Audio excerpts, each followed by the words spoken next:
कांग्रेस के सीनियर कायद और तेलंगाना हुकूमत के मुशीर मोहम्मद अली शब्बीर ने खैरताबाद के रुकन असम्बली दानम नागेंद्र की कांग्रेस में वापसी से मुतालिक बीआरएस कायदीन के मौक़िफ़ को मज़ाक़ ख़ैज़ करार दिया।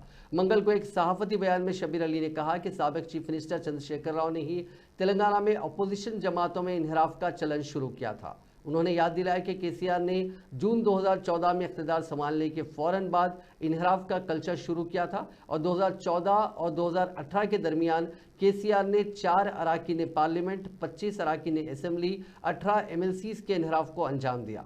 अपनी दूसरी मियाद में उन्होंने कांग्रेस पार्टी के 12 अरकान समेत 14 एमएलए से इन्हिराफ करवाकर बीआरएस में शामिल करवाया था। बीआरएस ने उस वक्त की अपोजिशन जमातों के हज़ारों सरपंचों, जेडपीटीसी, एमपीटीसी, काउंसलर्स, कॉरपोरेटर्स और दीगर कायदीन को भी बीआरएस में शामिल कर लिया था।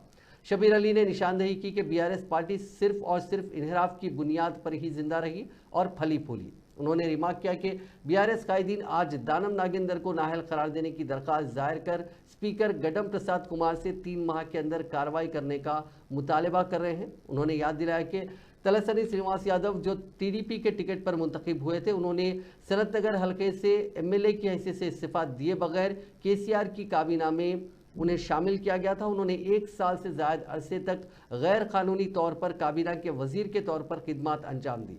शब्बीर अली ने कहा कि बीआरएस कायदीन ने चीफ मिनिस्टर रेवंत रेड्डी की क़यादत वाली कांग्रेस हुकूमत को गिराने की धमकी दी और ये तवक्को कर रहे हैं कि कांग्रेस पार्टी खामोश तमाशाई बनी रहेगी।